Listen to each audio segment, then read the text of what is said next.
Hi everyone, welcome back to Raw FPL. So in this one is the Game Week 32 team selection. So it's another double game week. We've got Newcastle and we've got Crystal Palace both doubling. So yeah, this is my Game Week 32 team selection. We'll quickly go over how I did in Game Week 31, which yeah, it was a bit unlucky as I'll talk about, but equally, yeah, if you had Murphy, you're absolutely laughing. I went for the premium, I went for Gordon, paid a bit extra to do that, and obviously he wasn't even in the squad. But yeah, I've got 2 free transfers. I've got nothing in the bank. But yeah, the team is looking really well set up for this week. So yeah, let's take a look at Game Week 32. If you do like this one, please do drop a like and hit subscribe if you're new. And let's jump into it. So before we look at Game Week 32, let's just quickly remind ourselves of Game Week 31.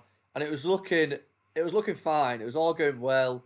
You know, I was on a green arrows up to about 130k. And then the Newcastle team sheet came out. Obviously, Gordon wasn't even in it, which wasn't ideal. I knew it was a bit of a risk, but I did think, obviously, back from suspension, I thought he was going to play. And him over Murphy ultimately cost me quite a big red arrow. But not only that, because I went for the more expensive Gordon as opposed to Murphy, Murphy wouldn't have got the brace. I would have gone for Livramento over Burn, but I don't have enough money because I've got 0 in the bank. So not only did I lose points, pretty much, well, because I got Konza, who was obviously benched as well. So I lost 15 points there going for Gordon instead of Murphy. But not only that, I then lost another 5 points because I couldn't afford Livramento. I had to go for Burn. So Burn obviously got the 6. Livramento got 11. So, yeah, I was down about 20 points just from that, basically. Which, 65 points, it would have been quite a nice big green arrow. So, yeah, it's really small margins. And, yeah, to be honest, this season's just been... It feels like I'm, taking 2 steps forward and then I take 5 steps back. It's just it's just one of those. Like, I feel like I make good progress and then something like this happens. And, Murphy, everyone got Murphy in because he was quite cheap. I could afford Gordon, went for Gordon, and obviously, yeah, it's backfired massively. I mean, looking back, it was obviously a bit of a risk because he was still flagged. Maybe I should have just gone for Murphy, but all we can do now is just look forward. And yeah, as I say, the team does look strong going forward. It is just what to do with Gordon, really. But anyway, elsewhere, Guardiola, the decision to not transfer Gabriel went pretty well because, I could have transferred Gabriel to it was probably going to be Kivior at Arsenal because I couldn't afford Saliba. So, yeah, it probably would have been Kivior. Obviously, he blanked. So, that was kind of one positive, one good move that I made. I kept in Gabriel, which meant I didn't bench Guardiola. In fact, it wouldn't have even mattered, would it? Because I would have got Guardiola from the bench. So, yeah, it wouldn't have even mattered. I got Conza off the bench, who I did. He got 1 point. Yeah, that wouldn't have even mattered. So Guardiola 9 points, Burn 6 points. Munoz scored again. He's just so attacking. I do think Guardiola probably Livramento and Munoz, as I've been saying. I think they are the best 3 at the moment to have. Saliba as well. Basically, you'd have Livramento kind of rotating. You'd have Guardiola, Saliba, Munoz. I think that looked really good. Especially this week, Livramento. If you don't have a Newcastle defender, I think for the double, definitely recommend getting a Newcastle defender. If you can't afford Livramento, like me, then Dan Burn, yeah, I mean, he's always, the guy's a giant, isn't he? He's always a bit of a threat going forward. But yeah, he's got the double game week here. Man United at home and Palace at home. Whether or not they'll get a clean sheet, I'm not sure. It's not, a banker, but the fact that they've got 2 home fixtures as well, there's definitely a chance for Newcastle to get a clean sheet there. And then, yeah, as I say, Konza off the bench. I did play Savine. Did I play Savine? No, I played Gordon, didn't I? Obviously, I played Gordon. He was in the squad. So then I got Konza. I would have got Savinho, but he didn't start. He didn't even play. So I then got Konza for 1 point. That Gordon to Murphy swing, as I say, 20 points is just pretty brutal, really. But, like I said, I'm just going to have to move forward.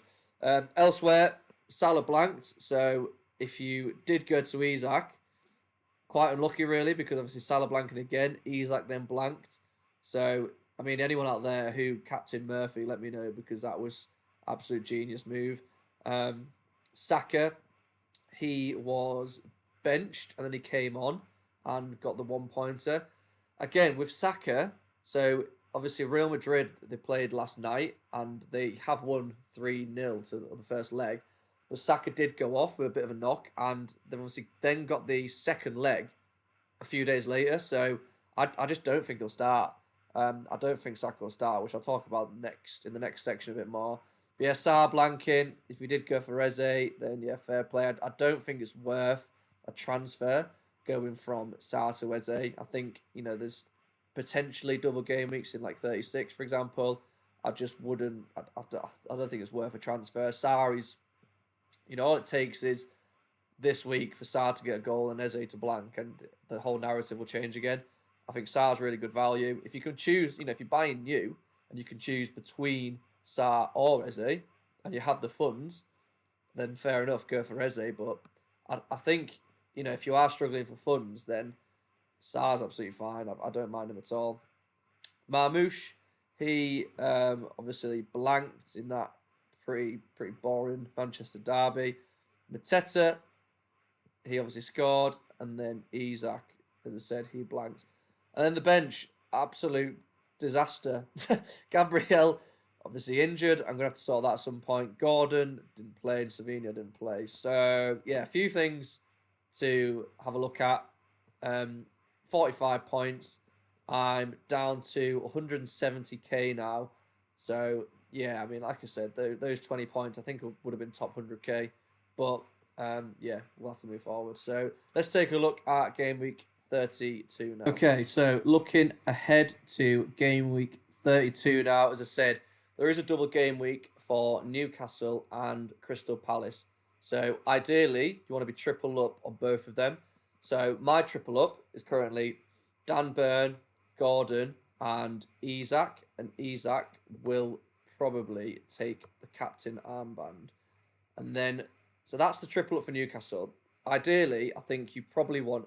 Look, if Gordon's fit, again, we'll have to wait to see what Eddie Howe says on Friday. But if Gordon's fit, I do think he is a better pick than Murphy. But equally, Murphy, he's just got a brace. He's much cheaper. And he's definitely not worth a transfer. If I was to choose new now, just because Gordon is a doubt, I probably would go for Murphy. But yeah, obviously, I've got Gordon. If he is fit, then I don't think it's worth a transfer. I could make the sideways move and go Gordon to Murphy, but I'm just not sure that it's worth it, really. And then it's the same for Dan Burn and Livramento. Obviously, I'd rather have Livramento, but I can't afford him. So I could use 2 free transfers and do Gordon to Murphy, and I could do Burn to pretty much any defender. But I would want a Newcastle defender, so I could go Burn to Livramento, but that's 2 really sideways moves, and it's just definitely not worth it. So, if you was picking new and you need a defender, Livramento, I think, really good value. I don't think it's worth paying the extra money to get Trippier, so I would just get Livramento. If you can't afford him, Dan Burn's fine. And yeah, again, if you're picking brand new, I'd just go for Murphy just for the security, because it depends what Eddie Howe says on Friday. If Eddie Howe says Gordon is fully fit and ready to go, then maybe, because the ownership of Gordon will be much lower as well. So if you want to protect your rank, you go for Murphy. If you want to chase rank, you go for Gordon. But again, it depends what Eddie Howe says. If there's any doubt, just go for Murphy. And then Isak, he did go off slightly earlier, but I do think he is the best captaincy option. He is, I think, the best player to have in this game week. And if you don't have your free hit in game week 34, then also he's good because he plays Ipswich at home. So Newcastle, really good to have. Obviously Palace as well, they've got the double. So I've currently got Muniz, Sarr and Mateta, and I do think these are the best 3 to have. Eze is debatable instead of Sarr, but I just think the extra money that you save with Eze, I don't think paying like an extra mil on extra 1.1 mil is better. I think you can just spread that money around a bit more. So I do think Munoz, Sarr and Mateta, I think they're the best 3. You could potentially look to double up. So you could have Sa and Eze and Mateta. That could work because Munoz, I mean, he has just scored, but these fixtures don't scream clean sheets. But he's so attacking. If you've got him, I definitely wouldn't be transferring him out. Keep him in. But yeah, I personally like Munoz, Sa, and Mateta. If you wanted to go a bit more differential, you could have 3 attackers. You know, you could go Sa, Eze, Mateta. I don't mind that at all. If you do have your assistant manager left, I think playing it on Glasner could work really well because you've got that double-double. But obviously, you'll only have 2 outfield players then, but I do think Glasner could be a good shout. So that's the 2 triple-ups on Palace and on Newcastle. As I said, top 3, I think Palace are Munoz, Sa, Mateta. Top 3 for Newcastle, I'd say obviously Isak. I'd say probably Murphy, just because of the value, and Gordon's a risk. And then I'd say Livramento. The rest of the players, so I've got Triple City as well. Now, originally I had Saka in there. So I was going to play Saka against Brentford. Really good fixture. And he has been a bit of a disaster picking. He obviously got that 8 points previously. But that injury, I don't know.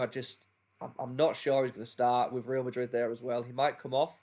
But Sevilla has just had a rest. The only annoying thing is I'm playing Triple Palace against Triple City, which isn't brilliant. So I could potentially play Konza instead of Guardiola like that. But again, Guardiola's really attacking. He gets lots of bonus. And I don't think Konza's going to start. They've got PSG game either side of this Southampton match. So he's already been benched, ready for that PSG game. Could he be benched again? Probably.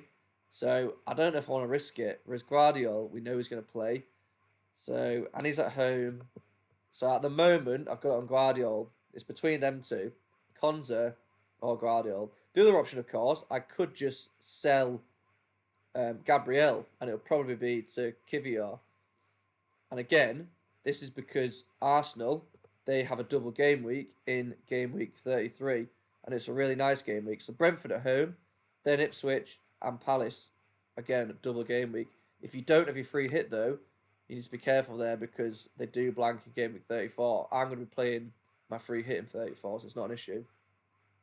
But yeah, I could go to Kivior and just play him instead of Guardiola. But then, as I said, they've got the Real Madrid game just after the Brentford game. So I don't know if Kivior's even going to play. I think there's going to be a lot of rotation going on there. And I can't afford Saliba. So I'm tempted just to hold the transfer and then kind of assess it next week. So this is how I'm lining up. Captain will be Isak. Vice captain will be Mateta. 75.2 predicted points. Let's hope Gordon. If Gordon's ruled out, I will probably just do Gordon to Murphy. Or even Gordon to Barnes. I probably would do Gordon to Barnes because he'll be such a differential. Barnes would. If Gordon's out, then yeah, I really like that move. Gordon to Barnes. It'll be a differential. If I want to play a bit more boring, I could go to Murphy. But I think because I'm trying to chase rank a bit now, I will probably go for Barnes. If Gordon, if this says, we'll see how he goes, I think I'd just leave it. I'd hope for a start, a appearance off the bench for Man U, and then a start against Palace, and that's kind of fine. So the plan is to roll the transfer. As I say, let me know what you do. I'm currently playing Guardiola ahead of Konza, and I'm currently playing Saka. Sevilla ahead of Saka. So that's where I'm at there. If we look to game week 33, if that moves, there we go. So this is where I'll be looking to use my bench boost. So as you can see, I've got so many doublers here. So the plan would be I'd obviously play Konza, who's got that double. Hopefully Saka would play there, so I'd bench him there. And I'd have to then get rid of Gabriel. So I'm probably also going to get rid of Gordon at this point. So it's why I'm not too bothered if I do have to sell him. So I've got a lack of Aston Villa. Aston Villa are the other team that double. So I think the sensible move there is to get Rodgers in. That'll be another double game weeker. And basically I'd have my full 11 starting as double game weekers like that. So that's probably one transfer I'm going to do. I'd then have to get Gabriel out. And that would mean I'd have enough money to get in Saliba. so I could get Saliba in there. So that is my triple up on Arsenal, complete again. I mean, I don't really know a bench there, but it doesn't matter because I'm bench boosting. And then it's my triple up on Palace and my triple up on Man City. I could then potentially get rid of Dan Burn and I could bring in, I don't know, another Aston Villa player. So let's just say I bring in, I mean, it's not even, it'd probably be Diassi. But again, it depends who. I don't think Diassi is playing every game, so we'll have to have a look. But the plan really would be to try and get another double game week player in. Yeah, so then I'd have, how many is that? That's what, 13? Yeah, I'd have 13. Oh no, because Isak's there. I'd have 12 double game week players. So I mean, I'd probably bench Isak. So that would be my bench there, really. I mean, obviously I wouldn't captain Saliba. I would probably captain. Probably Saka if he's fit. If not, maybe Marmoush or Mateta, but I'd probably captain Saka there. So that's how the team would look there. I mean, 88.5 points predicted. Looks pretty good. And then, as I say, game week 34, it would be free hit. Look at all those blanks. Free hit then. I obviously wouldn't play that team. And free hit, and then it would just basically carry on into game week 35. So yeah, that's the current thinking. Game week 32. As I say, I've got quite a lot of doublers. Plan is to roll the transfer. If Gordon's ruled out, I'll probably get to Barnes. If he's deemed fit, I'll keep him. If he's a bit 50-50, I'll probably just keep him. Saka on the bench. Guardiola playing ahead of Konza. Yeah, let me know your thoughts. If you did enjoy this one, please do hit like and please do subscribe if you're new, and I'll catch you after the deadline. Best of luck. Thanks for watching.